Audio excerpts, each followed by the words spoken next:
Hello and welcome to Fire in the Belly. Today we have myself, Mighty Pete, and we're joined by the Jordan OKeefe. Good morning or good afternoon, I should say now. It's good afternoon. Yeah, it is. But with COVID, who knows what time of the day it is, isn't it? Well, that's very true, actually. It's like, we don't know. I mean, I was talking to someone yesterday and it's like, you've no idea what I'm wearing underneath this desk. It's like, that's very true. And also slightly quite scary at the same time, but we'll not go there. So I would just say there's a lot of people having meetings doing the same thing. I would say there is online meetings. for the benefit of the listeners, we are fully dressed and everything's good. Yes, So yeah, exactly. we're all cool here. So Jordan, give us a bit of background. Who are you? What are you doing? Where do you come from? Well, I'm Jordan OKeefe. I am from Derry, Londonderry, whatever you prefer to call it, in Northern Ireland. I am a singer. Previously was on Britain's Got Talent in 2013, and since then just been trying to keep it going, keep the dream alive. So what is the dream?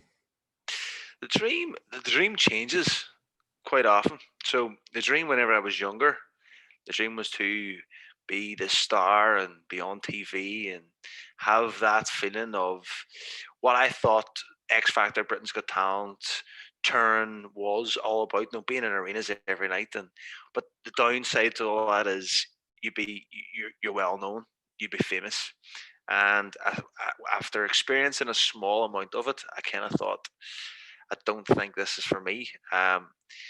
Mainly, a lot of people can tell you what they think of you, and they'll just go, "Oh, you know what? I can swear on this, yeah, I can." Yeah, no problem. Yeah. So a lot of people will turn and just say, "Oh, you're a bit of a wanker," and you're like, "I've never met you in my life. How can you ever call me that? You don't even know me."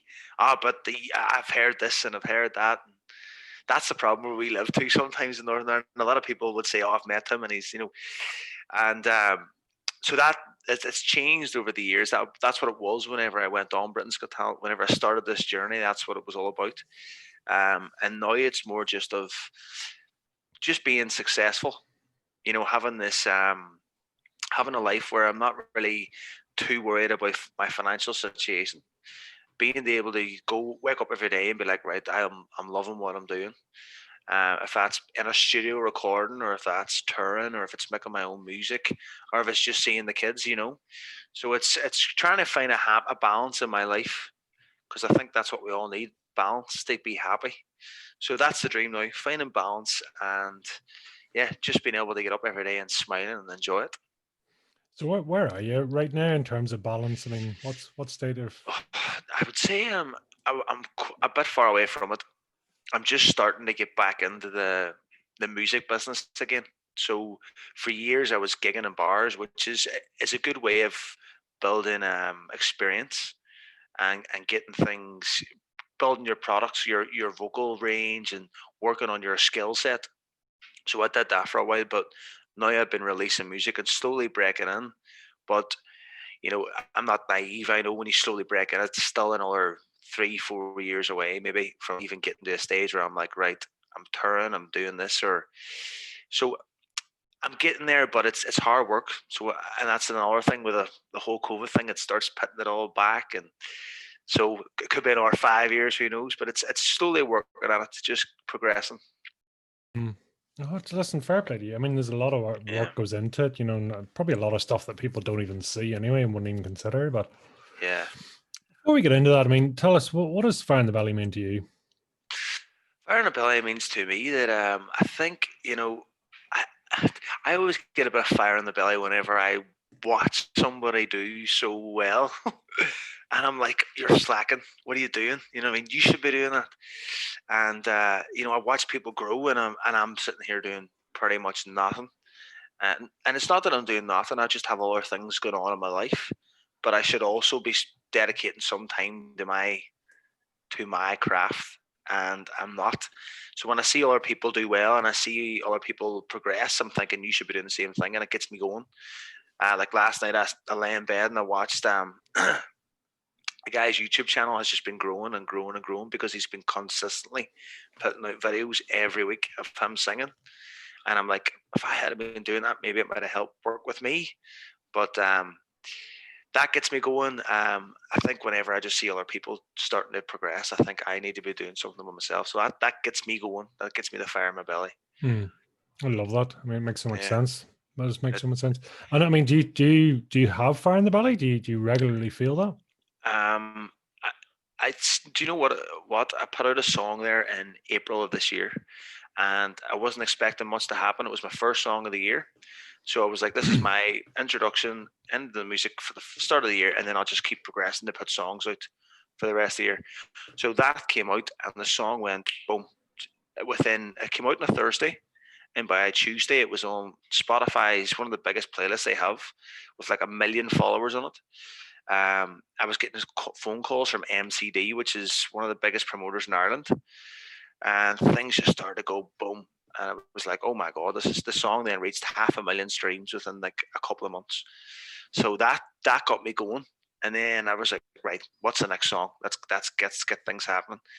And I worked so hard on the next song. I mean, I put so much of myself into it. I would put so many hours in it. Like I would sit on the laptop at night watching videos of how to make this song better by promoting it, marketing it. And when it came out, it just didn't do what I expected it to do, because I thought I didn't put as much work into the last song.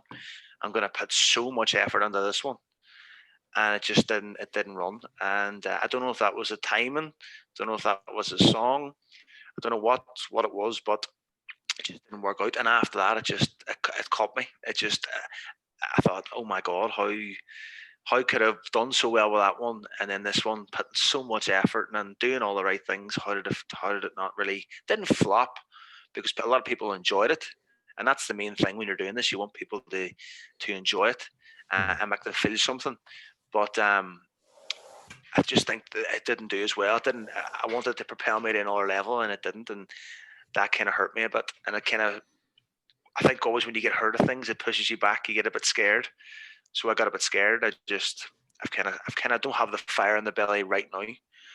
But I think, when things in the next couple of months, there's a lot of stuff happening now. So in the next couple of months, hopefully, I get it back and get back up and running. A fair play to you, and listen, I appreciate you sharing that because, I mean, it goes to show. I mean, not every day is a sort of a number one hit day. It's like No, you gotta do the legwork, and it's coming in. yeah, And it's I find I'm sort of struck slightly by, because I mean, you mentioned that, saying you worked so hard on it and you expected it and all the rest, and yet on that song, and yet on the other song, it's kind of going, it just happened, it just just flowed. happened. It was Exactly. flow, And it was sometimes I there. think that's why if you just I always think, and I always sometimes believe in the law of attraction. And I sometimes think if you overthink things and you put so much pressure on things and force things, then it doesn't exactly work the way if you just let something roll, then it will, and you don't think about it too much. You just let what you've done happen. And I think I just overthought it too much. I was thinking I was going to be the next Luis Capaldi after this. I was like, oh my, this because the song is good, and everyone who listened to it was like, oh, this is really really good. But I just don't think it was. Maybe we didn't promote it. I don't know. I don't know. I can't say, but Hmm. I'm not going to overthink it now. I've let go of it now, so it's, you know. I just recontinue. Yeah. So I can't remember what I was saying. Yeah, so I mean, talk to us about the process of really going into a song and writing a song and things like that. I mean, what is start to finish for you then? Um, every song's different. You don't really go in and write a song exactly the same. So every process will be different. Like with Honest that I put out in April, the one done 500,000 streams. It was just one of them mornings I got up, hungover, feeling a bit emotional, feeling like I could have cried at the drop of a hat.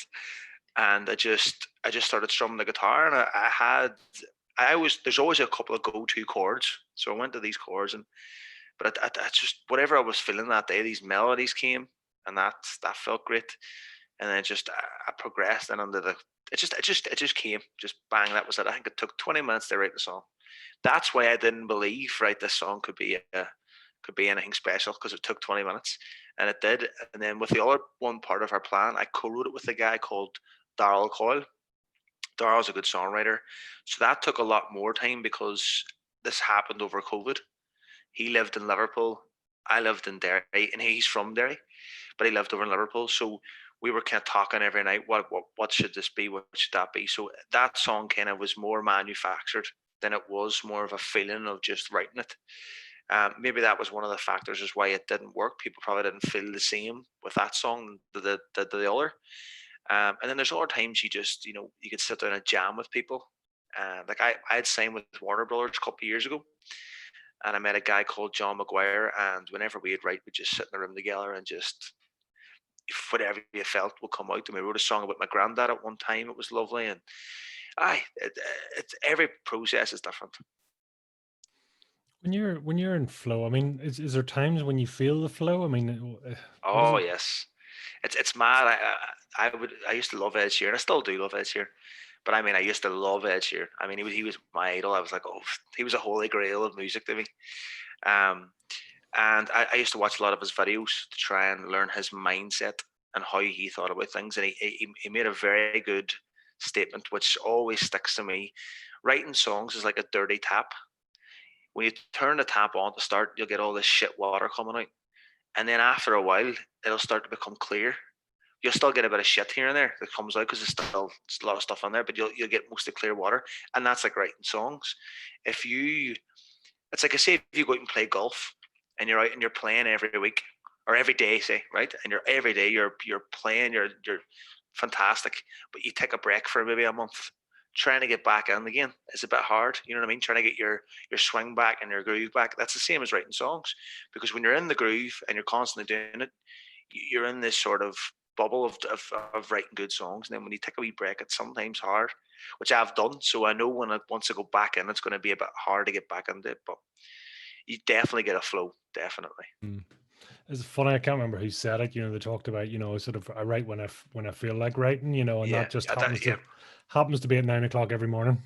It's like Like here, exactly. It could no. be for me. Sometimes I always find to write an emotional song, I'd always kind of do it either if I've had a drink or the morning after having a drink, because your mind taps into certain things that your sober mind wouldn't, if that makes any sense. So when you've had a couple of drinks or you're a bit hungover, I always think you think of things differently, and the emotion comes out. Sometimes people might feel, I think it is amazing. Like, I remember I had a comic on the show, comic writer, yes, and similar, and he was like going, I could design a comic and kind of go that, all the statistics, and he's a fairly well-known comic writer and a very yeah, sort of very prolific, I should say, and like certain ones would do extremely well, and he's kind of going, but it shouldn't.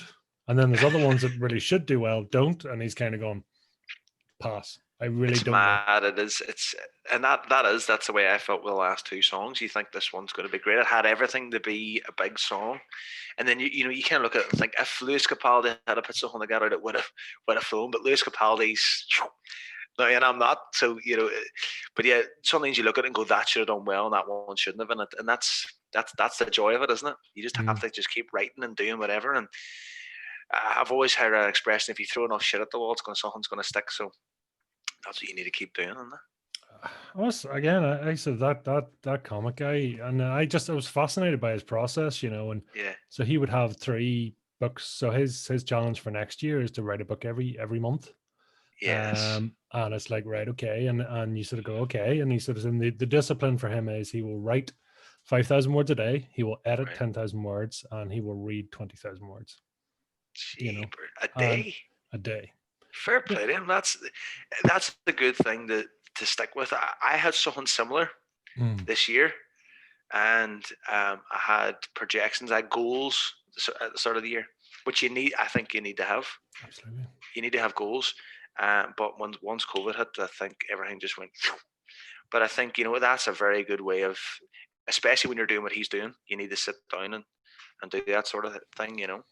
And it is. I mean, it's fascinating. You're saying he'll have 3 things on the go at any one time. So he has, a comic is not a lot of words. To give you an idea, I mean, on average, people talk about 10,000 words an hour. So that's it, because we get a lot of these interviews, we get them transcribed, and it's 10,000 words, and people go, I don't talk 10,000 words. It's just like, well, okay, so 5,000 words, give or take, that's half an hour chat. We can do half an hour chat. That's no bother.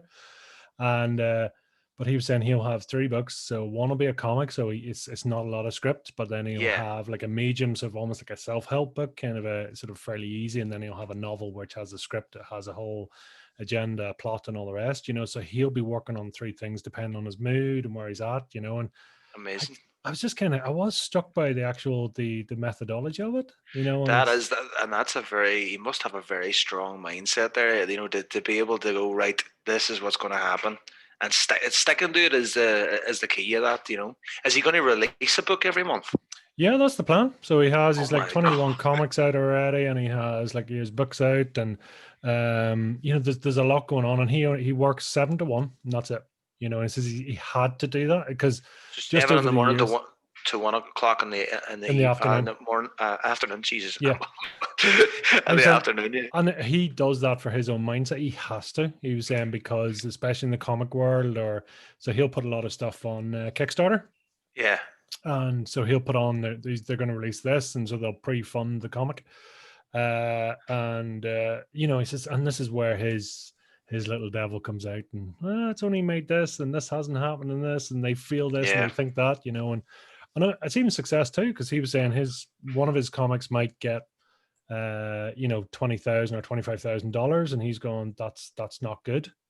And he'll say that out loud, and everyone will go, "You're so ungrateful." And it's like, no, you don't realize. It's like, No, exactly. Yeah, you have to when you know someone's worth something, you never sell for less. 100%. But that's amazing that he's even getting.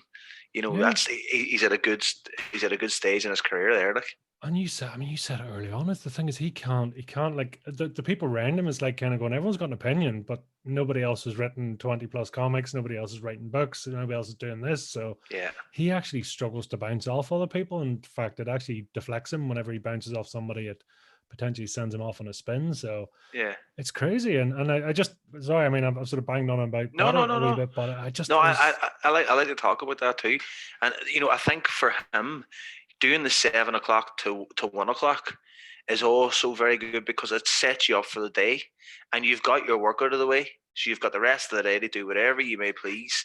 Even if you might go, right, I might dabble back in and have a wee look at this. You still have the time, but getting it up at 7 in the morning is definitely key. I found myself doing that whenever I have a stepson and I have my own little boy, and both of them are my 2 boys. But I think Ricky's fellas from Indonesia. So whenever people look at me, I go, "This is my son." They go, "I don't know about that one."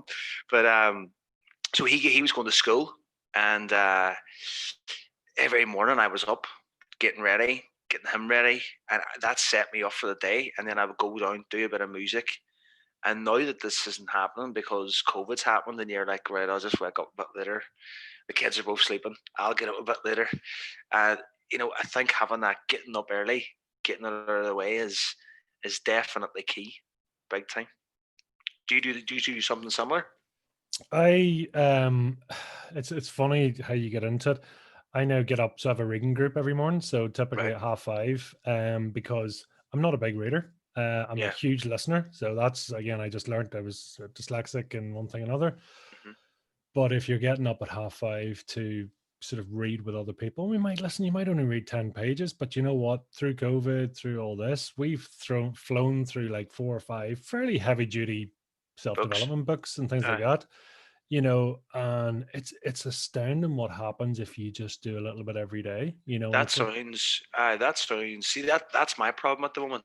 I'm doing nothing but being a dad, yeah, and I know it's still doing something, but I think when I see you doing that, I would love to have done something like that.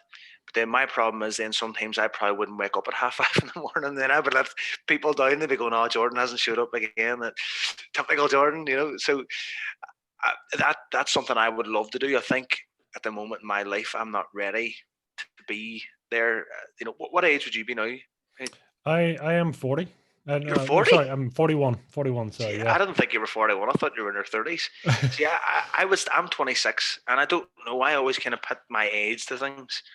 Do you think that whenever you're 26, it's sort of things don't click until you're a wee bit older? I don't know.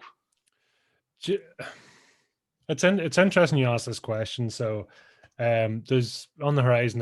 There's a book, and I talk a lot about midlife opportunities. Yeah. Okay. And if I'll just sort of run the theory here, but I think you get to the point in your life when you actually don't give a crap anymore. Yeah. Not that you don't give a crap, but you're far enough in that actually you've been around the block a bit. Yeah. You've had that feedback, and this is kind of a lot of what you had, because you had this Yeah. exposure quite early on, in yours. But you eventually sort of start to see things and go on, listen, and you can be very fickle and all the rest, but call it midlife crisis. That's the Yeah. negative part. I see it as a midlife opportunity. It's where Yeah. you don't care anymore, and you kind of going, if I want to go to the shop in my slippers, I'll go. You know, um, you kind of go, I have enough time and energy behind me. I have, my finances are there, and you can project. If you keep going on the track you're going, you can project that forward and kind of going, yeah, give or take, I can see where I'm going to land. Yeah. I can hope and wish and hope, luck, and blah blah blah. Yeah. But then you kind of go, but what if I started doing this? What if I had this passion, this fire in this belly, this structure, and I just kept doing it and kept doing it, what if I just kept saying yes? What if I kept turning up? What if I kept doing this and ignoring what, like someone's shouting at you going, you're a wanker. And you're like going, "Oh, you don't know me, you know, but you kind of going, okay, well, that's your perception and best of luck to you. But you have Yeah. no idea what I'm planning, the structuring I do, the time I put in, and all the rest, So Exactly. anytime I see, it is the harder I work, the luckier you get, that Yeah. old adage, and I think that's something I learned. I mean, it took me to 37 and a half years of age to basically have that awakening, Yeah, that's what I always think. I think there's an awakening, and although I've had, like I always say this, and even especially to my girlfriend, I would do her head in quite a lot because I'd always say, see the experiences that I've seen, and that's what I always say to her. See the experiences I've seen, and I'm trying to teach you this, and she doesn't, she doesn't realize, but I think the experience is key in everything, and I've experienced so much at a young age that the older that I get, I'm like, right, I see this differently. As you say, whenever somebody would call me a wanker, whenever I was younger, I'd be like, oh, fuck you, what do you fucking know? Blah, blah. I could go get angry about it. And now I'm just like, I feel sorry that you have to come out and give me that abuse. And it's sad because that's what your life is in the minute. And I wish you all the best, because even though they've called me a wanker, they're doing that for a reason, because they're probably upset with themselves or they're not happy with what's going on in their life. I don't know. But that's why I always think, no, there's no point in getting angry at that. Let that be. But as in with work ethic, I'd love my work ethic to be a lot better. I'd love like whenever I gig, I work quite a lot. I do a lot of gigs. Like when the lockdown finished, I did 30 gigs in 1 month. So I was out every night of the week, 7 days a week, every night for at least 2 or 3 weeks consistently. Sorry. Never really seen the family, but I knew once I came back, I had to put the work in. There's no problem with that, but it's the getting up, being productive with YouTube or writing songs or career-wise pushing that. And sometimes I kind of think, why am I not doing this? Is it because of my age? Because maybe I've just had a baby? Is it because we're moving into a new house soon? And it starts to annoy me because I see other people doing it, and I'm like, why are you not doing it? Why are you struggling to do it? And that's upset me sometimes. At times, that's probably what's going to give me the fire in the belly when I do move into the new house. I'm going to go, right, this is it, right time to get going, and hopefully it does happen. But maybe I'm thinking, am I putting that off? Am I going, am I putting it off whenever I move into the house, whenever I get into the house, or whenever the baby's one? Or you know what I mean? So I don't really know what, and that's why I'm probably looking for a bit of advice from yourself. What do you think of that? I think for me, the one of the most useful things I sort of find out is learn how you learn. Yeah, Which is kind of a bit of a throwaway comment, but it's it's a bit like going learn when you're in the flow. So as you yeah, say, you talked about the certain situations or the certain times that actually you just feel it, or it could be jamming with yeah, other people, and it could be that's part of a process. mm-hmm. For me, one of the most freeing things was actually to be labeled, and listen, different people have different ideas in this, but to be labeled dyslexic, Yeah, which actually gave me a permission to go, okay, so I'm never going to read or write for pleasure. mm-hmm. Now stuff does change, and I'm not going to go into that, but um, you see, since learning that, then I'm going, right, well, listen, okay, so I'm not going to sit down and read a book for pleasure, but I can listen. Yeah. I listen, and I really enjoy the listen side. So I went from literally reading one book in 5 years to listening to 70 odd books the first year.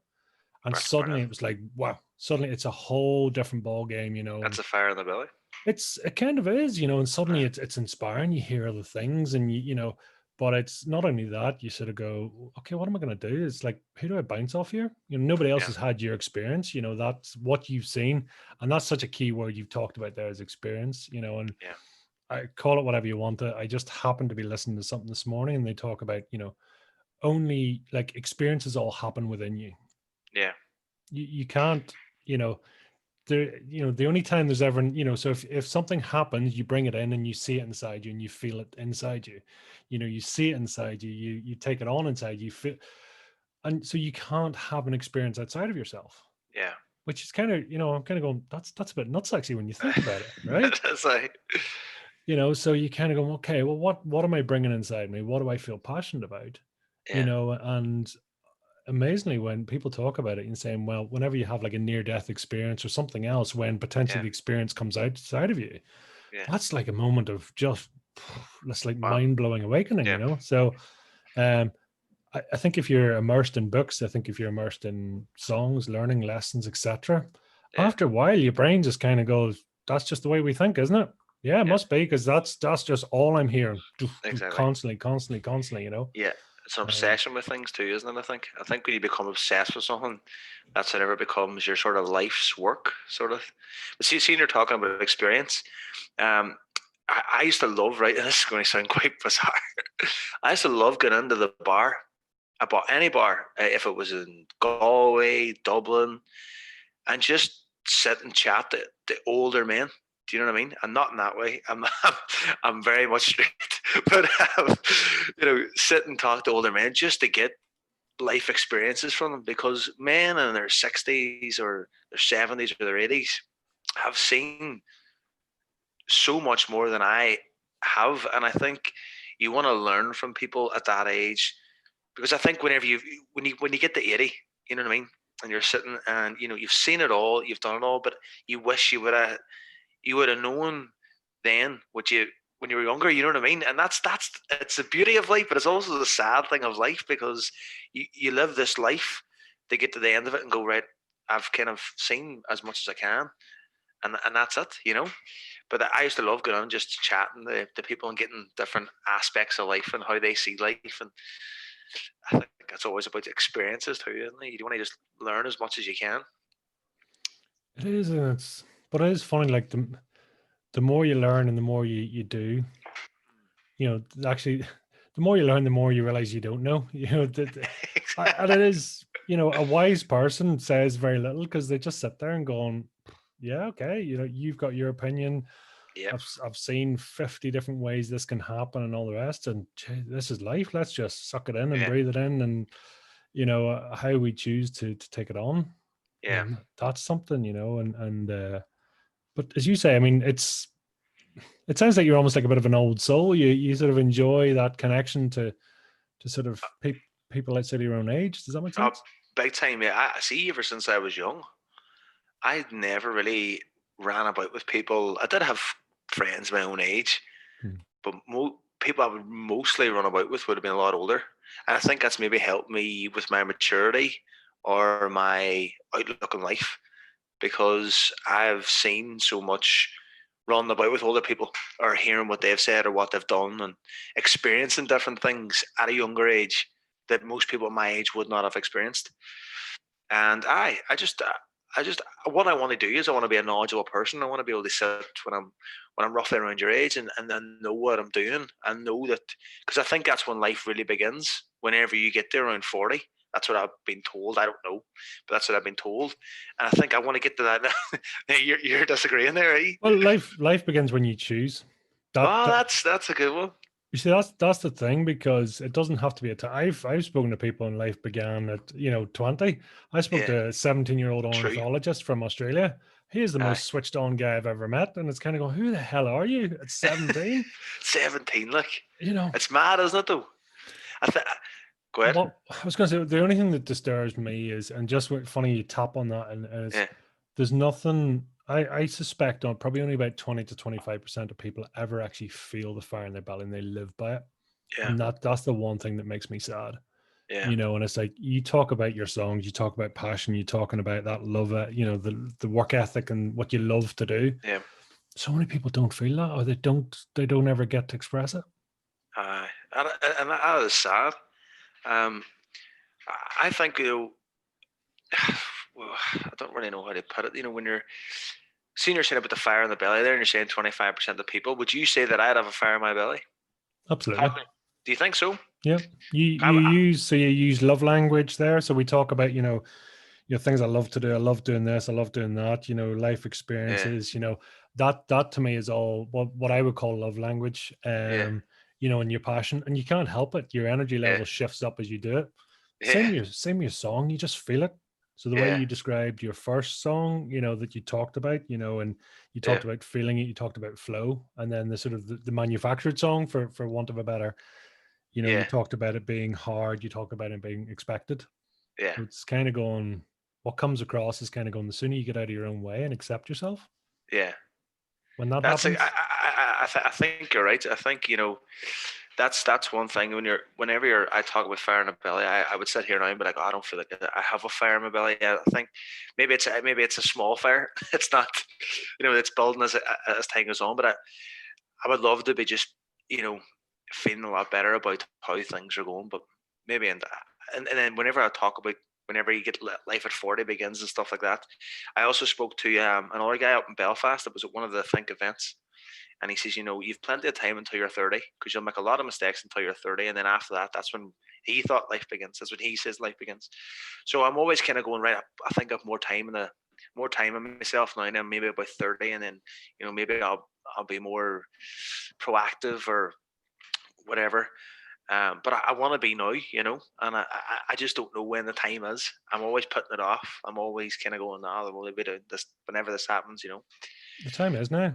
Yeah, I think you're right. I think you are right. And I was thinking this last night before I went to my bed, and I was just thinking, right, tomorrow when I get up, obviously I had this on, and I was thinking, right, I'm going to go down to the studio. I'm going to get back. I haven't been in my studio in maybe a couple of months, and that's sad because before lockdown I was in it every day.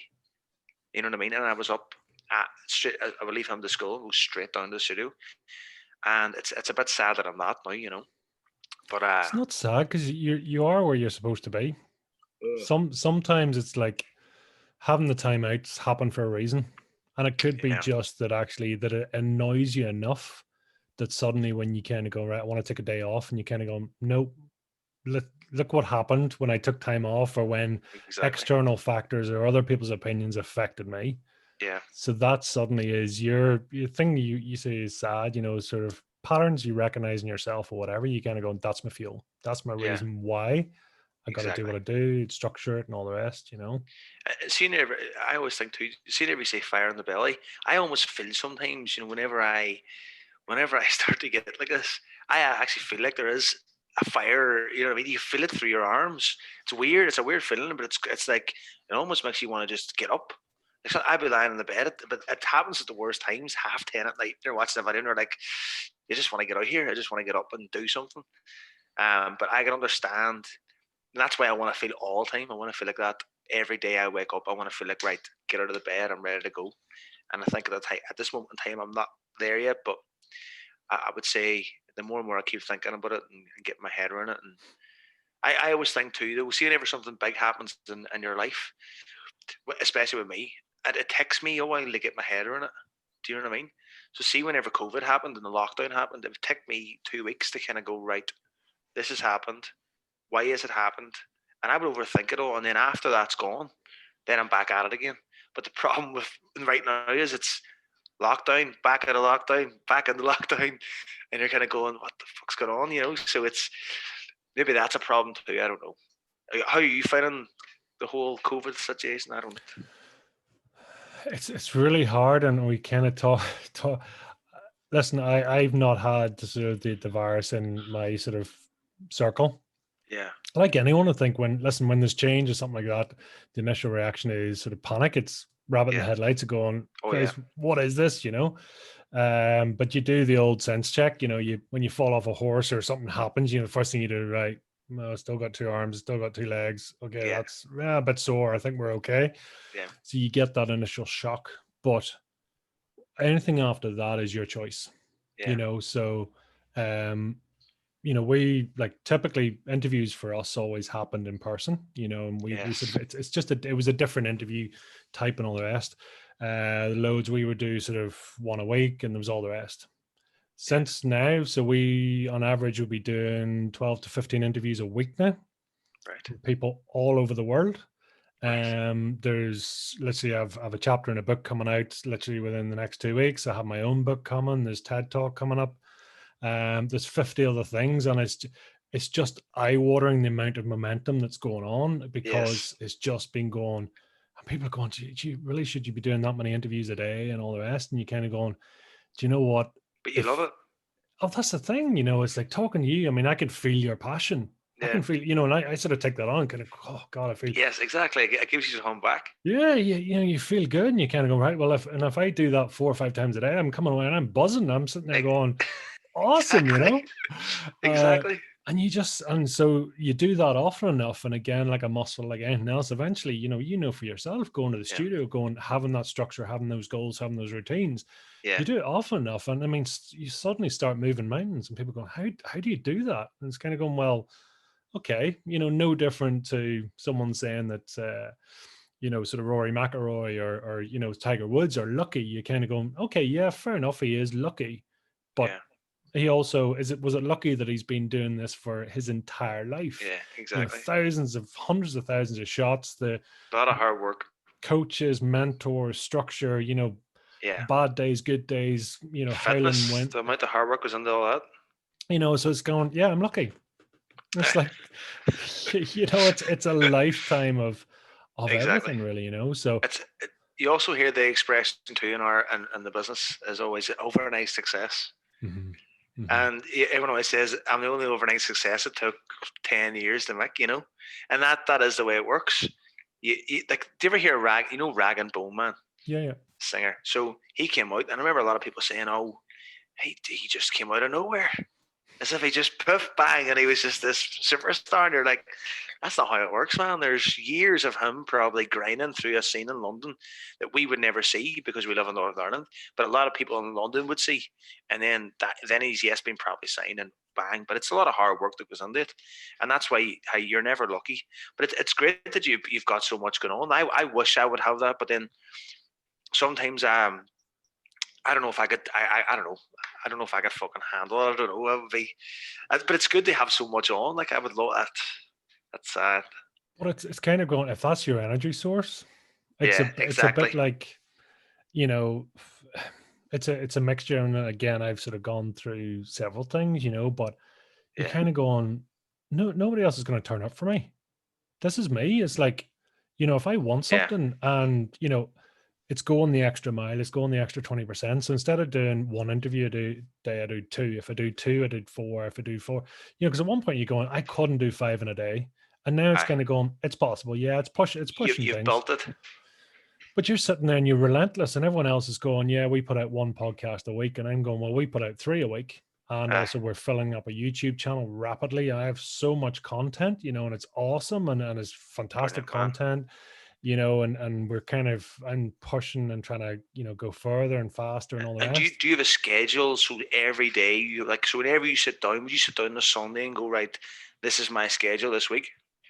I'd love to say I do. It's a bit more it's a bit more sort of loose than that, Is it? but But maybe that's a good thing too, because you don't want to be, you know, it being like this, and you're going, right, okay, I think it's kind of how you operate too. I think anyone with fire in the belly, you're kind of going, I don't give a monkeys if working for you means standing on the kitchen table in your boxer shorts and shouting at the clouds. uh, Whatever works, if that's your uh, thing, because we all get hung up and going, oh, I spoke to such and such and he said I should do that, and I spoke to such and such. Now, I mean, you got to call bullshit on yourself too, and you kind of yeah, going, yeah, was that really a hard day's work?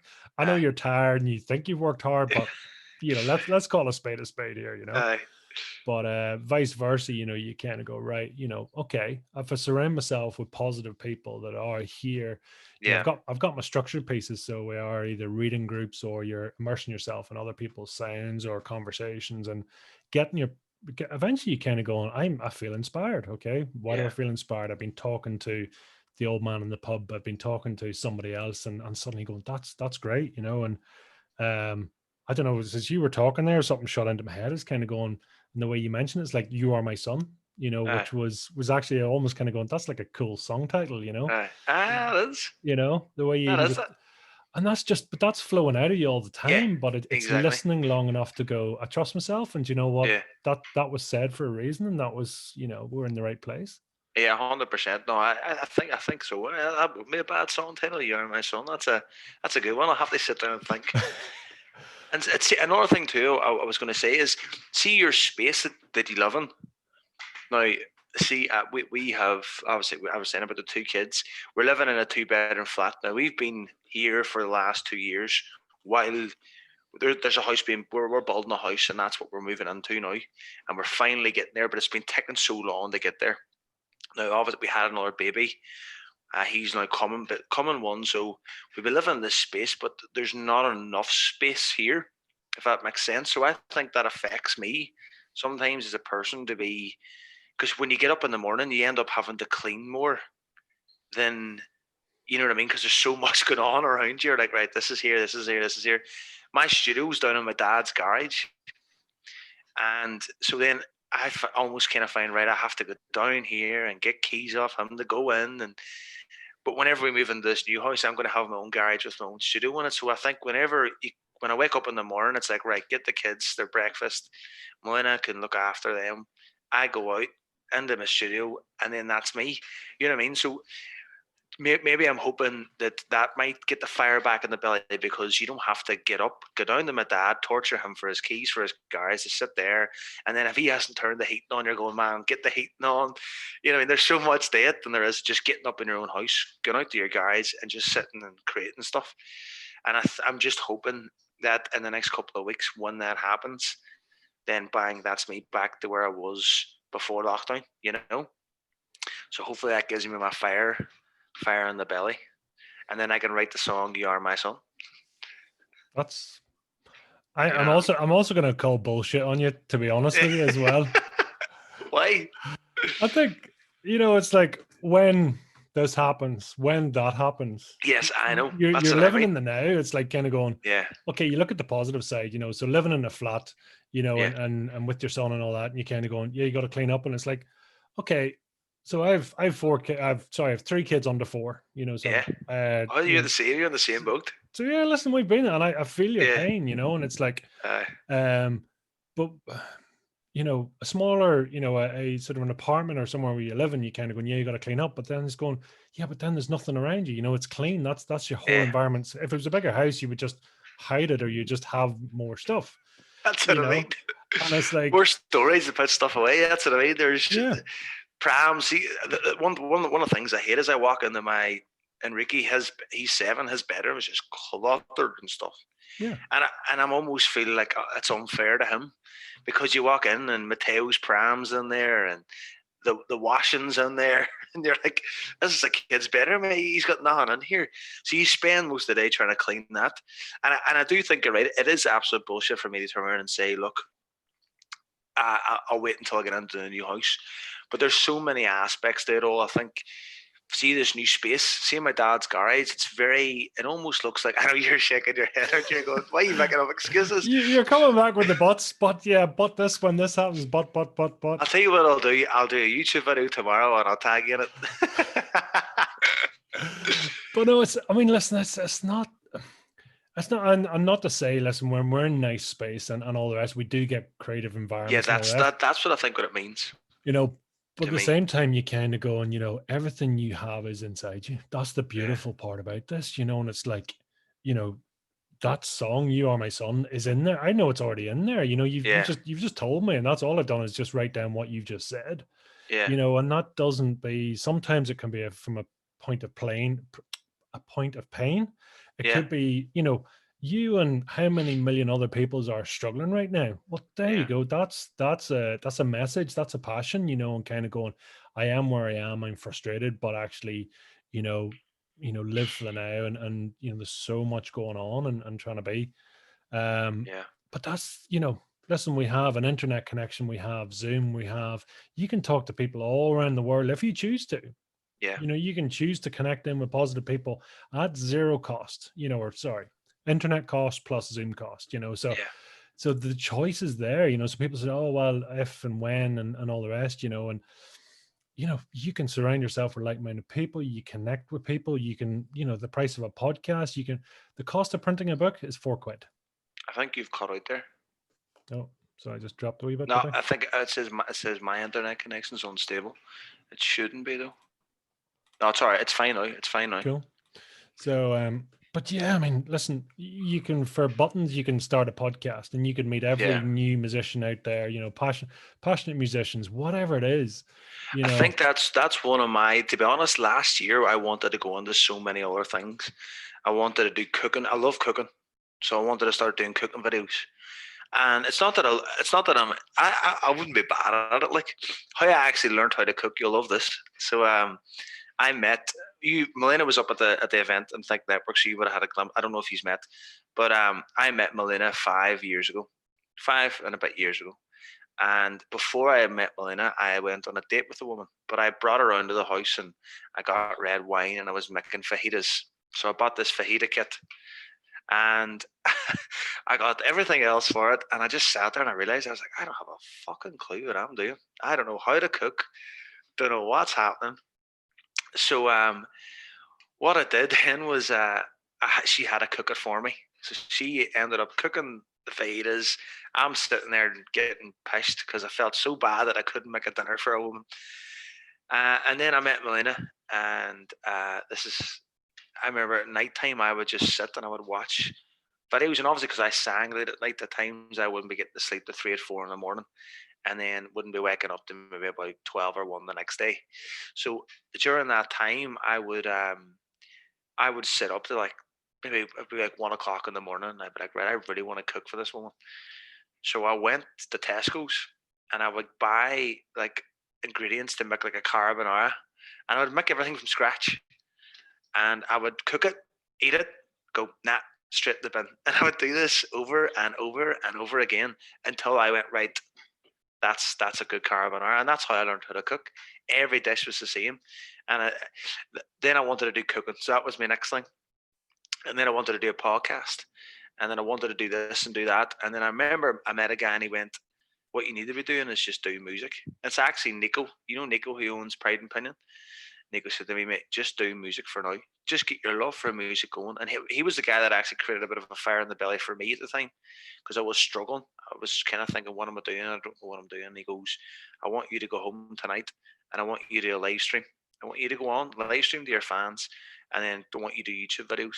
And he took 20 quid off me, and he goes, "Whenever you get home and you do this live stream, I'll send you back your 20 quid." I went, obviously, I'm not going to, it's Nico, like, you know what I mean? I'm pretty sure he has enough money on him. I got home to the live stream. He sent me back 40 quid. It was like, so I give him 20, sent it back. He goes, "What a good way to double your money." He goes, "Keep it going." And then, started putting out songs. That was last year. That was the middle of last year. And then that's why I'm right now. It's focused on music, but I'd love to get into doing podcasts, man, and love to get into talking to people because it gives me, like when I met Gary Doherty, at that sort of stage, I wasn't really at much. I think Gary started the ball rolling with all this for me. He's helped me progress in so many different ways, and I think I probably give him a bit of me as well. But whenever we met, that day I walked away feeling great, and it was the same whenever I went to the events. You walk away feeling great. I wish I could have stayed at the Inspired event, but obviously other things had happened. So, um, but I kind of would love to be doing meeting positive people is a good thing. Because sometimes where we live, I think there's so many negativity at times, and aye, It is the same the world over there. But it comes down to a choice. yeah, big Genuinely, time. it's like, you can choose to pick up the book, but I think I go back to kind of going, find out what your passion is, Yeah. And I'm struck by, you talk about the carbonara. You go out, you grab the ingredients, you try it, you chuck it in the bin, you go again, you go again. What's the difference between that and writing a song? Exactly. You go out, you're getting the experience, the sort of exposure, the Yeah. insights, the inspiration. You chuck it down on paper, you chuck it out, you rewrite it, you go, and listen, and you learn everything on every go. So Yeah. it's what comes across is just you're naturally creative. So Yeah. creative types it could be a chef, it could be, and these are all passionate people. These are people that give off a lot of energy, so Yeah. musicians, chefs, you take any creatives Yeah. and you kind Well, of go, funny. See, whenever I did that, I actually went to work. I just signed with Warner Brothers, but at the time I didn't have much going on during the week, so I actually went in and started working in a kitchen. I only lasted 2 weeks, but I still wanted to do it, to experience it. You know what I mean? And being around, as you say, creatives. I know what I noticed when I was there. The guys creating the food loved the music just as much as they loved cooking, and but that was their profession, was being a chef. And I just noticed how it all kind of came together. And you're saying about being creative. I worked at my dad's estate agents when I was younger, and I used to do their marketing for them. And I would come up with some stupid ideas. Like whenever Rafael Nadal got beat in the Wimbledon finals by Djokovic, I would have a poster of the two of them and say, unlike Rafael Nadal, Paul O'Keefe doesn't come second best. Estate agents come second best. That's the sort of stuff I would do. And they would be like, where are you coming up with all this? I just don't know, just for a bit of crack. And some stuff we'd use, some stuff we wouldn't. But I love being creative, man. And I think whenever we come on talking to people like yourself, it does get you kind of going, you know? and that's, but we spend so long suppressing that, and you kind of go, well, I don't want to, I started this or I did this and did this. And it's going, everything's happened for a reason. Yeah, Working in the kitchen's happened for a reason, doing all that's happened for a reason, talking, and it's exposure and experience and so much. yeah, And you know what? Because we're the best, we'll turn around and beat ourselves up. Oh, look what you didn't do. big It's time. kind of going, Yeah. okay, I'm my worst critic, like, or I'm so hard on myself, it's ridiculous.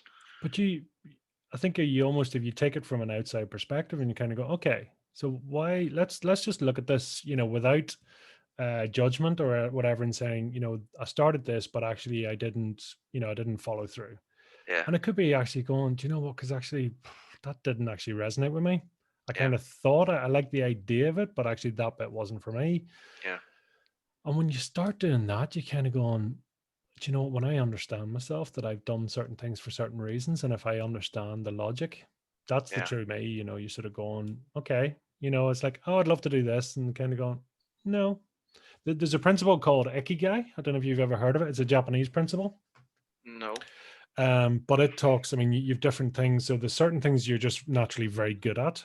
yeah, And it can be a gift or an inspiration, but we have certain things that we're passionate about. So I'm very good at property. I'm a yeah, property investor by trade, yeah, but that's not my passion, because yeah, I mean, who the hell wants to just collect property? It's like going, well, you yeah, don't, because I mean, that's just lots of sets of keys and lots of maintenance and all the rest. It's like, I don't, yes, I don't want the property. I want what the property gives me. I happen to be good yes, at it, but then you come to passion again and going, I love talking to people like yourself with yeah, passion. That's, I'll sit and I'll podcast and I'll interview till 12 o'clock at night, yeah. so it's just different energy levels, and there's no reason why both can't be in your life, Oh, exactly, you know, exactly. you know, How long and have you been doing the property? 20 years, 20 20 years. years. Yeah. And do you love it, or is it more of for a financial aspect, or is it because you were good at it? It was something I was just natural at. Yeah, For me, it was, I took the very first property, and I was like a scuba diver. I fell backwards into it, it just yeah, kind of happened. yeah, Some people go and train and do it in conscious thought. And listen, at 20-year-old, I was sort of, like I say, back flipped into it. yeah, And it was no more complicated than Monopoly. That's when it was so simple. yeah. It's kind of going, okay, so the rent is that, the mortgage is that, and I need that. Okay, well, why would I not just do it? It's Exactly. Because a lot of people overthink things. I think at times they don't. They make it complicated. Like my father would be an estate agent and a financial advisor, and he'd have a bit of property. But sometimes I would sit down and be like, Dad, why do we get involved in this? Nah, well, you got this and you got that and you got, and you're going right. We're over analyzing things at times, and I think maybe something it's a lot more simple. Sorry, my buzzer just went there, but it's all right. I think Lynn is going to get it unless you want to pause that, do you? Or so I think sometimes you can overanalyze it, and it can become a problem. But I think the way you said, when you look at things and just kind of go ahead with it, it flows a bit better, as we mentioned before. You know what I mean? I think. Listen, it's you talk about the sort of child innocence. They just do it. Yeah, They're kind of going, well, why not? And exactly. what they But it's do, always they good to don't take a do. risk. One thing I don't think, and hopefully my dad doesn't hear this because he might go, "Oh, fuck, I like a lot of that." One thing I don't think my father's ever really done is took massive risks, and I think sometimes big risks pay off. Well, that actually doesn't make any sense at all. Big risks can pay off. When they do pay off, it works out in a very good way, but they are a big risk. And I think sometimes you need to take that. Sometimes you just need to go, fuck it. Let's just see what happens. But risk is like luck as well, is it not? Yeah, I think so. Like, I'll give you an example. A couple of years ago, we were going to buy a car wash, and the guy that was selling it for very cheap. He wanted to get out. He wanted to get away. But my dad had overanalyzed it, and he thought, oh well, the property that he is renting to do the car wash, they might be giving that up in a couple of years. And I was like, yes, but we could probably renegotiate. But the price might go up.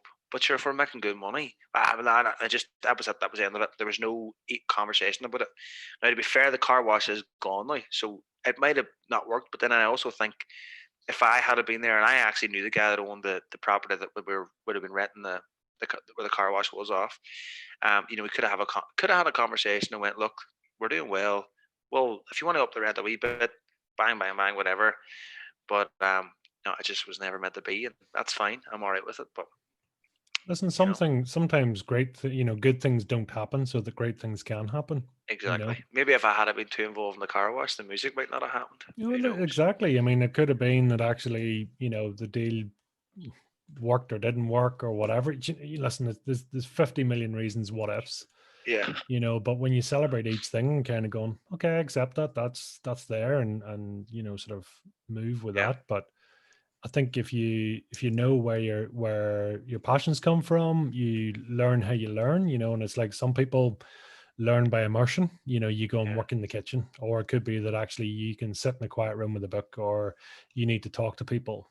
So the sooner you understand that what works for you and at what times. Some people Yeah. might go, I'm a morning person, or I'm a nighttime person, or and even the factors we have around, could be a screaming child, could be sort of a Yeah. lack of space, could be 50 reasons, but that's all external stuff. That Yeah. doesn't stop you. That doesn't stop us having this conversation. Yeah. 100%. And so much, and the opportunity is right there, and you kind of going, okay, and Yeah. it's human nature too, right? It's Exactly. just, 100%. 100%. what are you capable of? What am I capable of? What, murder or something? Or I don't know if you could. Um, I, as in with my career. What do you think? I think I'm capable of. I always used to think, when I was younger, and it sounds a bit bizarre, that I was put here for a reason.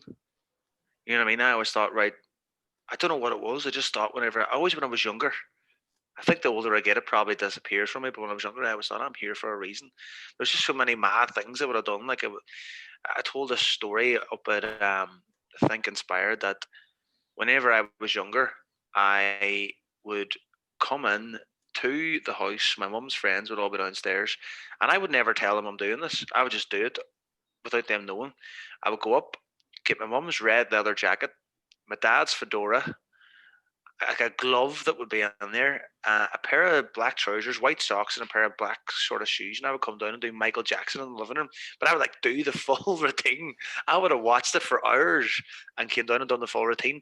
And my mum would always say afterwards, like, who in their right mind would ever have done something like that? Another example, Peter Kay. I used to watch Peter Kay, and I would have done his accent perfectly. And I would have done the full comedy set. I don't know how I ever done it, but I did it. And then I started doing singing, and that sort of went on. And I think honestly, I'm capable of becoming Something that that I will be proud of. That's the main thing for me. I want to be proud of what I've achieved. Right now, I'm not. People always say to me, Britain's Got Talent was a great experience. You've achieved a lot. To me, I achieved. Yes, it was a good achievement, but nowhere near what I want to be remembered as. Nowhere near what I want to be. I don't want people down the line going Jordan OKeefe from Britain's Got Talent. I want them to know Jordan OKeefe had sold X amount of songs, or did this, or did that, or sold out the Wembley or Odyssey Arena. Stop. I don't want everyone to go to the Wembley Arena. I know people have Wembley Stadium as my dream. I don't want my dreams Odyssey Arena. That's where it is for me. I don't want to be worldwide. I wouldn't mind turn here and there, but I think I'm well capable of becoming one of the best artists to come out of Ireland. But I need to apply myself, and that's something that I need to work on to be able to do that. But I'm definitely well capable of it. Need to or want to? Need to, because if I don't, I'll probably grow up a better old man. I probably will. If I'd never seize the opportunity now, and don't get me wrong, it could happen now. It could happen 10 years from now. It could happen tomorrow. It could happen any other time.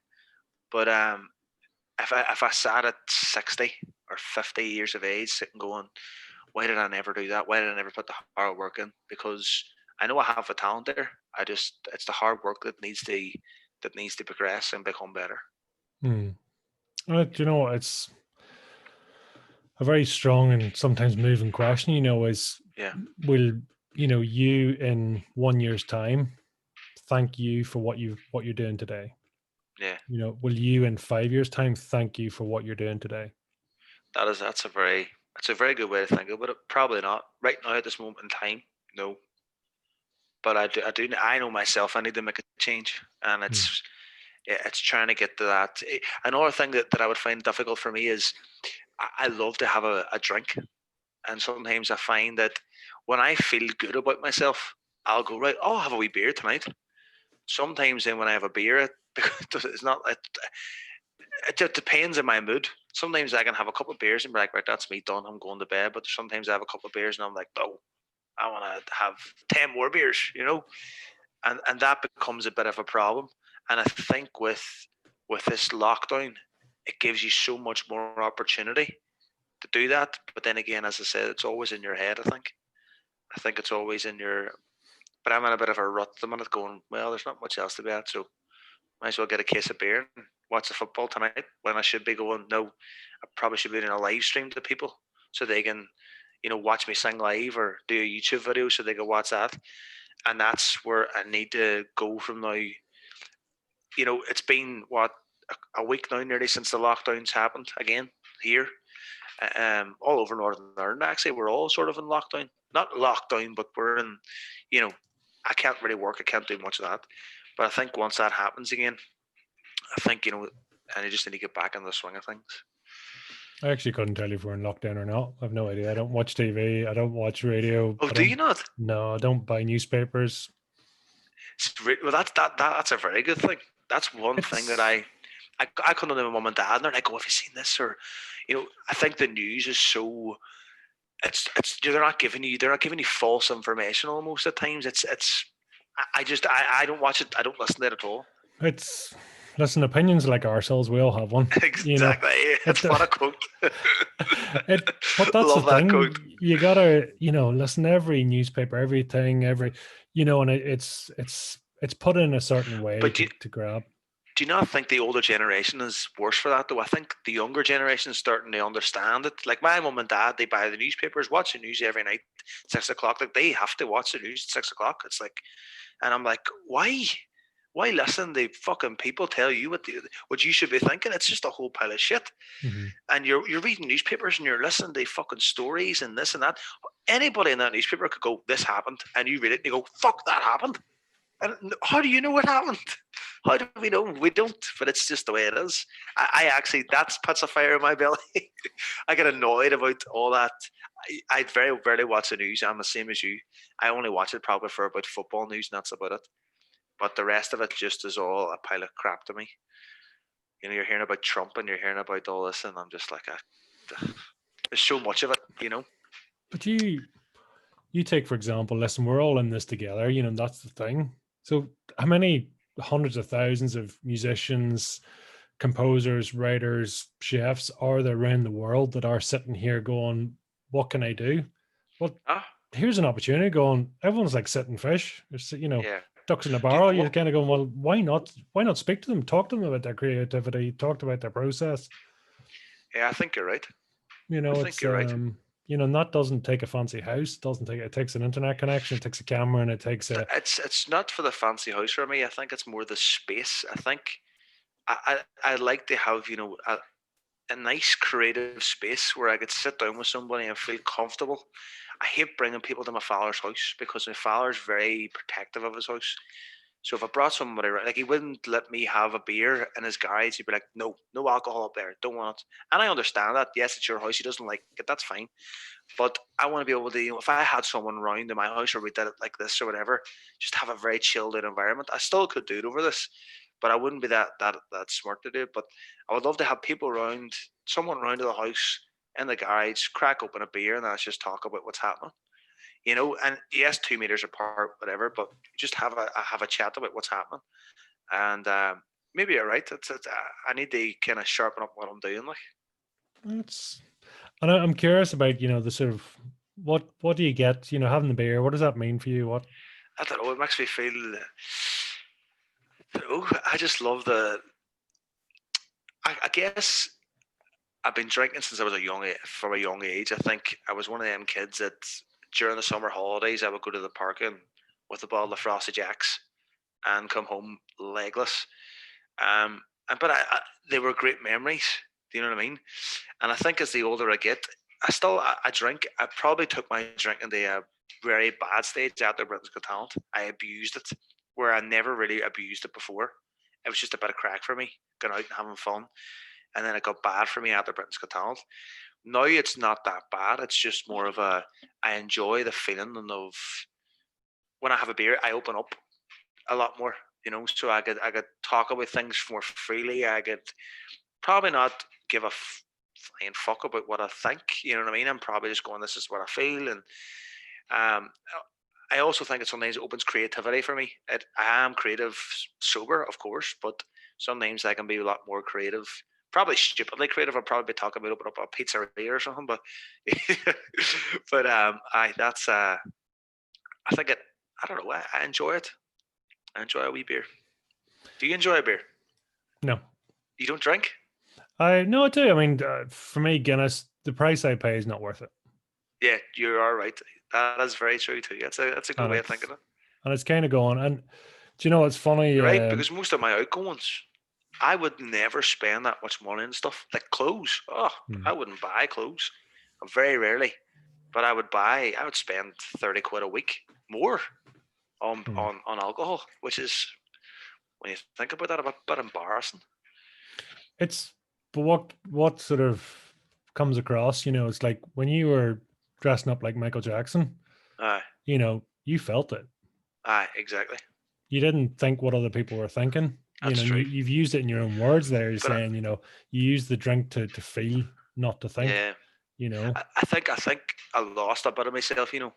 After Britain's Got Talent, I think a part of me, I think my confidence was damaged. I think you know a lot of people, and I feel really angry about it at times because a lot of people thought they were being cool back at the Britain's Got Talent by giving me grief or saying this or saying that.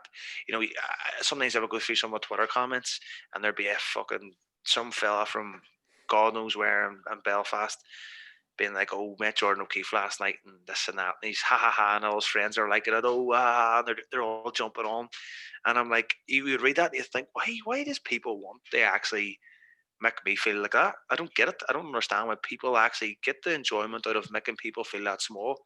And I think we're actually getting better at it because when Mhm. I was growing up here in Derry, it was ruthless. Like some of the stuff people would say to each other would be ruthless, and now people are kind of going, we can't really do that, and it's a good thing. But I think a part of me sort of died. Um, Maybe not died, maybe just been locked away.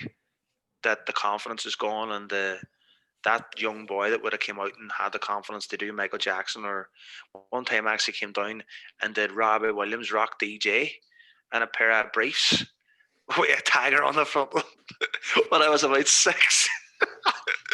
And my auntie was just watching me like, oh my God.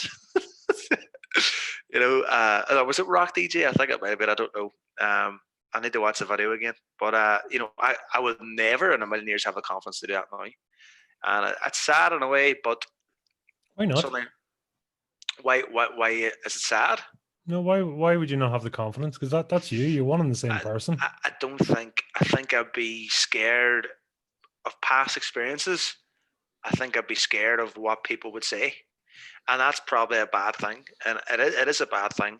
How would it feel to do that though? Definitely not the Rock DJ one though. Definitely not that now. Give me a few more weeks at the gym maybe. But no, I think the Michael Jackson would be cool. Like I don't know if I could ever do it. I used to do the moonwalk and the whole thing. But maybe that's not me anymore. That was probably the entertainer side of it. I'm more of the guitar guy. But for me to get up in front of if I got up now in front of the Odyssey to play in front of a full, see, to be honest, it would mix me emotional thinking about it. I would sit and think about mum and dad in a box here and my friends there, and imagine the crowd. Like I could close my eyes and just imagine me being on the stage. It's insane, and that makes me emotional. It makes me. I know I'll get there, and I just know 100% I will get there. I just need to, as I say, I keep saying, as I keep reiterating that I need to keep working on it. Like, but it would be amazing, man. When? I might do the Michael Jackson when I'm up there. Just come out for the crack. Why not? Yeah, when? If a big class if I could actually say when now and it actually happened. But I honestly believe by the time that I'm 30, it will have happened. So you're 26 now? 26 now, 27 in April next year. So you 4 years, 3.5 years. 3.5 years to do it, and I honestly think I can do it. I just need to apply myself, as I keep saying. Somebody's going to be at the front of the Odyssey in 3.5 years doing Michael Jackson to some curiosity, but banging out the Stop the whole tunes. gig. Look, I'm going to stop playing my own songs here. I have something to do. It would be cool though, wouldn't it? There's emotion there's one thing I want to do. My dad loves watching Phil Collins in the Air Tonight. He watches it when he's drunk, and I can't play the drums, but I have a drum kit in my dad's garage that I got given to me for the studio, and I'm going to learn to do that, and I'm going to do that at that gig for specifically him, and the buzz of that though, that it would be amazing. So, for me to learn the drums and do that would be an absolute. That's a goal. You have 3.5 years to learn it. Oh, exactly. I could do it. 100%. It'll happen. That's the thing. And I always think it's good too when you're in your down times. It's always good to be so positive that the good things are going to happen. Because when you're down, that's when you're at your worst. And right now I'm not exactly at my highest, but I still believe, no doubt in my mind, that I will be there in a couple of years. Because I know I have the ability. I just need to apply it with the hard work. And that's, listen, I mean, sometimes success, consistency, all the rest, it doesn't have to be, and it often isn't, because that'll be one night in 3.5 years' time. Yeah. Everything that you do from now till then is done there to build that up, to make that happen. Exactly. Yes. But what really, again, a bit like the sort of, we talked earlier on about the lucky thing, is kind of going, you're lucky, or it's, you don't know how to take risks, and it's like you don't realize I've done 3.5 years flat out focused. Everything has been there to make the boat go faster, take this action, through this, that extra interview, that extra song, that extra push up, that whatever it is. People don't see that, and you're kind of going, why'd you do it? Because it's like, I wanted to. That was my passion. Exactly. That's the energy. That is, for so long, it's, people always ask why I didn't really ever go back to my dad's estate agents and work there, or why did I not get this job, or why he's still doing it. A lot of people always thought that I would have failed after. That would have been me done. After Britain's Got Talent, that was me finished. In my mind, I was never finished. In my mind, that was only the beginning. In my mind, that was only the start of what's going to happen. And when people see me, look, I got played in Curado a couple of times, and people would attach them like, "Oh my god, I'm here in Curado, well done." And you're like, they probably them same people were thinking I was done years ago, But there's a lot of hard work to go in. But yeah, 3.5 years before I'm 30. Here, it could happen next year. There remain 3.5 years, but it's going to happen. It's going to happen. What's that? April 2024 as the drop dead. Well, I hope it happens. Well, no, it will happen before then. But if it doesn't happen, it's not as if I'm ever going to give up. Is what I mean. I don't see me ever giving this up. I would never want to be playing in bars until when I'm older because I want to spend a lot of time with my family. So if it never happened in a music career, there would always be a studio sort of job for me. I would really do it one studio and do that. I think but I definitely know the career side is going to happen. So there's no doubt. Listen, if you can think it in the mind, you can feel it in the hand. That's the thing. Big time. It's there. And sometimes, when I say things, I almost sometimes disbelieve it. Whenever you say something, you're like, oh, you're not really truthfully feeling that. But with this, it's so different. It's like I've been feeling this since I was a very, very young age. And as I went back to when I started, I always think I was put here for a reason. And I have to go through all these experiences because I think if I hadn't made it after Britain's Got Talent, I would never appreciated it as much as I will now whenever I've went through everything that I've went through since 2013 leading up to whenever this does happen. And you're going, right, this will make it feel so much sweeter, so much better. Like you've really, really, really worked hard for it. And that's the feeling that I want. They kind of go, fuck, I worked hard for this. And just be standing there with all these people in one arena there to watch you. And that'd be amazing, Fuck. You see, that's almost there's a mentality there. There's a thought process. There's a paradigm, if you like, and that's, if, with Britain's Got Talent there, if it, if you'd won or if something had happened or whatever, the problem is your thought process is, well, I've not really earned this. Do you know what I mean? I've not had to work hard for this per se, 100%. But the thing is, though, maybe if I had have won it and I had it done well, you probably would never had time to think that because you'd have been thrust straight into this life and this sort of stuff that was going on. Because even afterwards, I was still working. It only really took for me now, or maybe a couple, no, maybe 3 years ago, 3 or 4 years ago, it made me realize, you know what? You didn't really achieve. You achieved something, but you didn't really work hard for it. You went on, you sang 3 songs on a show, and you were starting to fame when there was guys that worked their asses off for 20 years in bars, doing gigs, trying to get their level that they only could have dreamed of what you were doing.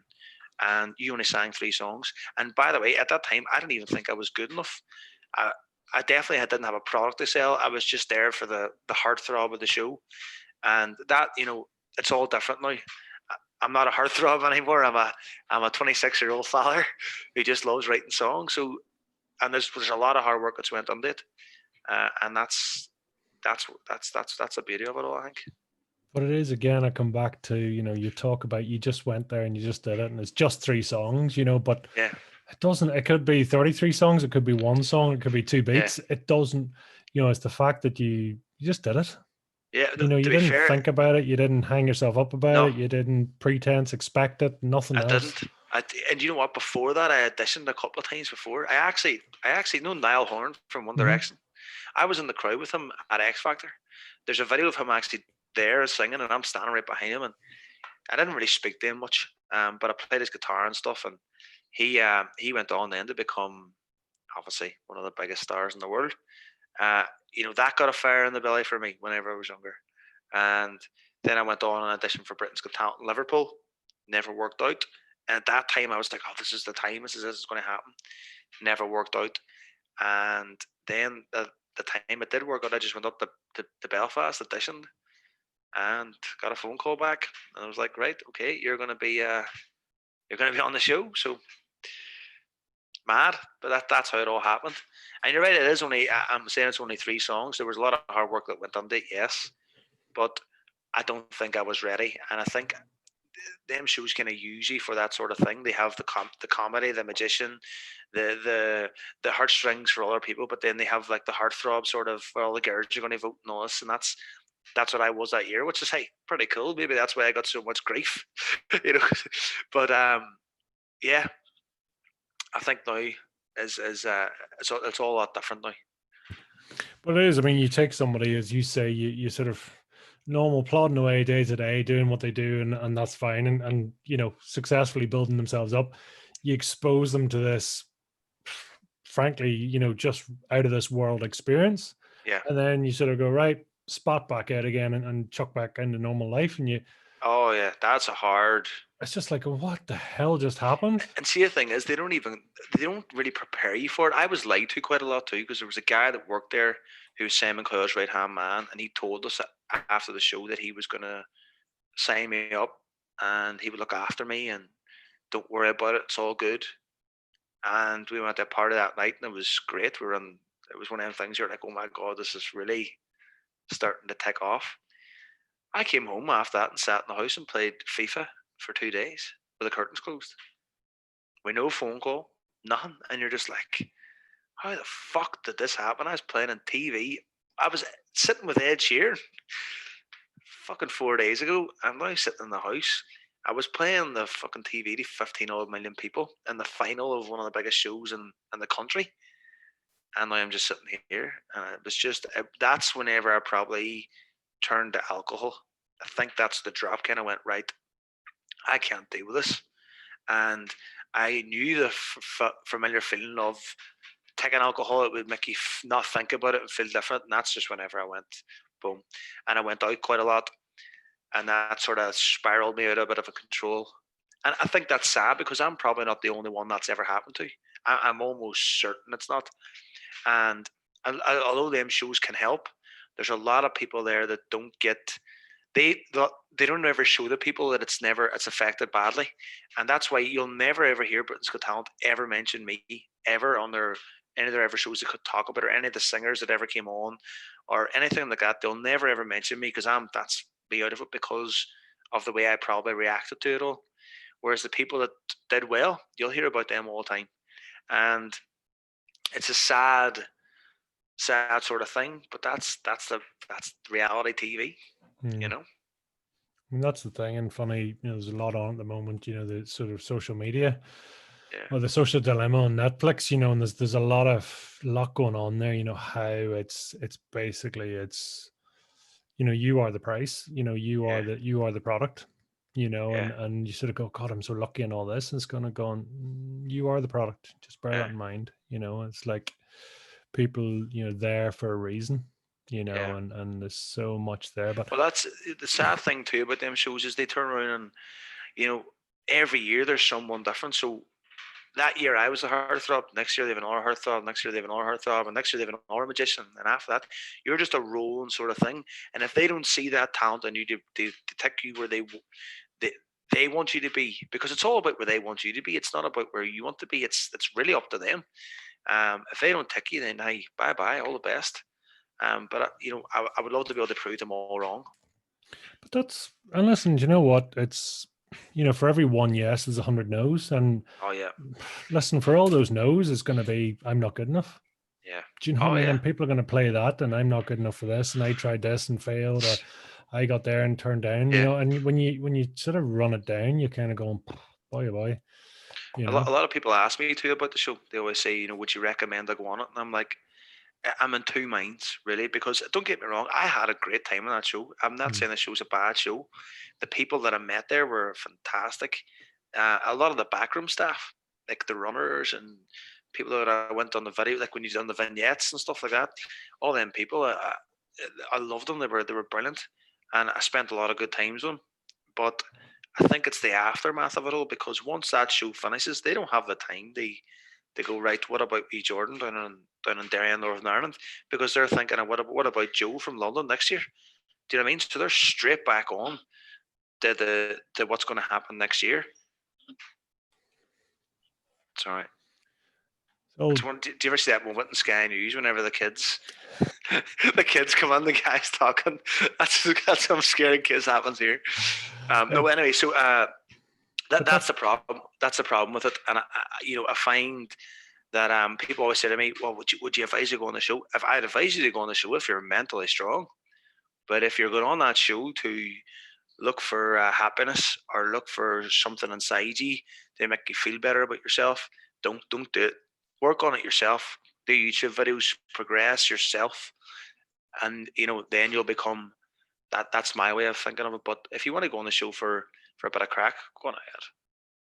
That's the way I think about it. It's like anything in life, I suppose. It's everyone's different, and to people Yeah, will take it's impossible to know how someone will react to it, or it could be positive, could be negative, could be nothing. Who knows? yeah. But only they will know. But yeah, it's it's sort of, I suppose, for you, it's turning up for that Michael Jackson dancer, and That's where it all began.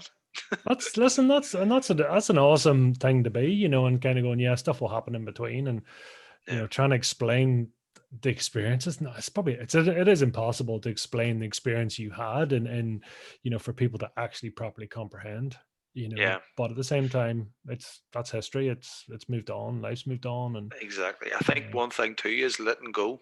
mm, You have to let go of. I used to eat myself up so much about it, and it made me sort of a bit of a better person at times. Because I used to think, why did that never happen? I wanted it to happen so bad that when it didn't happen, it really, really angered me. Really, why? How did that? How is this possible? And I think whenever I just kind of went, you know what, just let it go. And it's sometimes it's easier said than done, yes. But I think when you get your head around it, you go, just let it be. It's happened. You cannot change what has happened then, but you can change what's going to happen in the future. So it's in the past now, and that's that's mm. that's the way it will be. I heard something recently, and they were talking about forgiving and forgetting, Yeah, and people go, I've forgiven them, yeah. and it's kind of going, okay, that kind of sounds more like a threat. It's like, you do remember I forgave you on that, didn't you? It's Aye, like, well, why are you still hanging that over me? So it's like, aye. If you, aye, if you've truly forgiven me, then surely this wouldn't keep coming back up in exactly, conversation, So exactly. it can be sort of lip service to go, yeah, yeah, no, I've forgotten all about it, those bastards, but yeah, no, listen, Yeah. I honestly don't think about it every night and cry myself to sleep. But no, I don't think, listen. You are right. But see, before I also signed with Warner Brothers after all this. So after Britain's Got Talent went like that, I kind of went back up again. Signed with Warner Brothers, doing these great things, writing songs of Codaline, living like going over to London and doing writing sessions. They were paying me a good amount of money a month. I was learning a living wage off them, and they're like, "Whoa, this is fucking great! I'm back right up here again." But then that was a disaster, and then I was really, really bitter about that. I hated the music business. I thought, right, Britain's Got Talent was one thing because it was a TV show, but this is the actual music business, a record label, and they couldn't give two fucks about me. That's the way I felt. I honestly felt they couldn't have cared about me, and maybe they didn't, because maybe I didn't work as hard as what they expected me to. Maybe I didn't do what they wanted, but it is a business at the end of the day, and that's what I've got to realize. And it used to eat me up. I mean, every night I would sit and think about it. How is that person doing that and I'm not doing this? Why was, and then you regulate, was I not working hard enough? Did I not do this? Did I not do that? And I genuinely know you have just went, I've just forgotten about it. I've just made peace with it myself and went, you probably didn't do this. You probably didn't do that. But I've just went, you know what? Leave that there because it's not going to do me any good. Because if I don't let it go, going forward, uh, I'll never progress, especially in the job that I'm doing. I need to let something like that go because I need to be happy with the business, not angry with the business. I think in time, and I suppose having just spoken to different people, it's when you take something that's such a negative energy in your life, but if actually you can invert that energy, so you turn the same amount of negative energy but flip the charge on it to positive, Yeah. in that being grateful for having had it, Hmm. also Yeah. putting it as a marker in the sand and saying, I'm never going back there again. Exactly. I refuse to That let is that ever happen again. that is exactly what I'm saying. People would say to me, "Why? I suppose you're going for a record deal again," and I'm like, "No, I genuinely do not want a record deal. Hopefully, ever again in my life. I'm not saying I won't ever, but I will never sign a deal where I am the one that's having the, how do I put this without sounding, I'll sign a deal whenever I'm the one that they want, not the I want them. Do you know what I mean? I need them. No, I want them to need me. I want them to go, right, we'll give you that. No, that's whenever I will probably ever. But I don't think I ever will, because I don't think I need to. I don't think if I work hard at this myself and get to a stage where it's going well, I'll never need somebody to sign with, so I can. My laptop's about to die here. I need to get a charger. Do I get? How do I wrong? Get a charger. So I was saying about the record deal. So that's just the way I think going forward. I've watched guys like Jerry Cinnamon. Do you know Jerry Cinnamon? No. You know that song, She Is a Belter? Have you heard that? Yeah. Yeah. So Jerry Cinnamon, he basically just started doing all this himself, and I think he's in management, but no record deal, and he's just doing it all himself. And the good thing about that too is you make more of the money. So if you can do it by yourself, it's a lot harder, yes, but yeah, I don't think I could ever trust anyone again, and that sort of in that business, to go on their record label and fully trust anyone to have my career, because they're the ones that are making the shots and the decisions when you do that. No, and listen, you keep turning up, you keep putting out, you keep, every day doing something, actions, 5 things. And that's funny. There's actually a quote, and I've just put it in a recent book there, it's actually out of the Chicken Soup for the Soul book. And the Mark Victor Hansen and Jack Canfield are talking about, so you can take the biggest tree in the forest, and you take a sharp axe, and all you need to do is take 5 swipes at it every day. Take 5 points of actions. It's not a question of if that tree's going to come down, it's when, and it's like you keep taking 5 swipes a day at any one thing, 5 actions, 5 connections, 5 emails, 5 recommendations, 5 phone calls, whatever it is, you keep doing that again and again and again. And it's a question of when, not if. And I think that's such a powerful mindset to go at. I think that is, and that's the sort of mindset that I would have myself. For me, it's not when, or for me, it's not if, it's when. So that's exactly what I'm thinking. I'm not saying, sitting here going, oh, hopefully it does work out. Hopefully if I keep working hard, it might come off. No, I know it will, but I just need to, as you say, I'm not taking the 5 swipes a day. I'm taking 5 swipes a week. And that is going to be the difference, but it's. Well, hope and luck are in the same category. I think that's all you need to know. Exactly. It's like, the more I do, then the more hoping I have, So, but listen, I love your passion. I think it's great.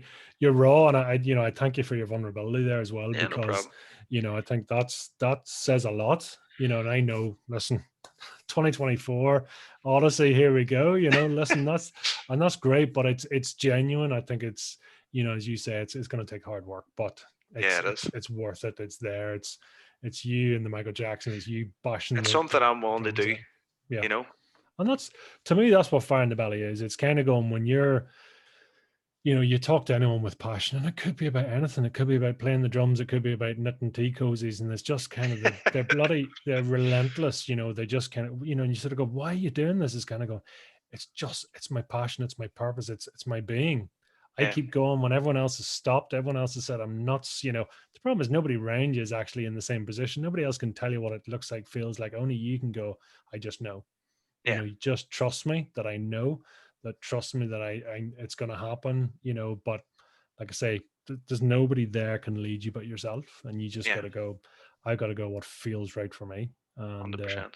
That's enough. That fuel in me is enough. And all I need is the space, the time, and the action, and the rest is going to happen. Exactly. So, now, what do you think? Is it going to be Michael Jackson or the Phil Collins drum? What do you think? I'll bugger it. Both. Start out with Michael Jackson, finish the Phil Collins.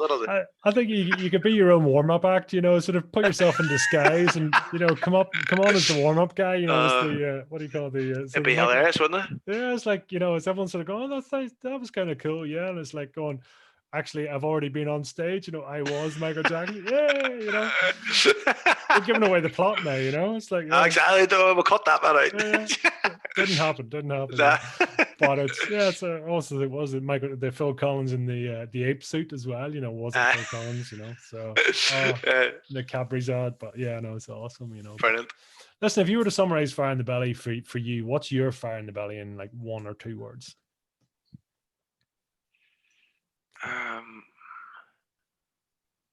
Success and failure. Oh, I like it. I like it. That's the Fire in the Belly for me. 2 words: success and failure. Tell us where can people hunt you down, track you down, follow you, stalk you, connect with you? On Instagram, Jordan OKeefe official. On Twitter, Jordan OKeefe, and on Facebook, there's 2 pages. There's one with a blue tick, which unfortunately I can't get access to anymore. But I have another page there, and you'll see it. I'm not sure what the profile picture is, but it's on there anyway. Awesome. Jordan OKeefe. Final message for people? Don't give up. And book your tickets. Yes. Jordan, it's been an absolute pleasure. That was good, man. I enjoyed that. Really enjoyed that. 100%, man. Thank you very much.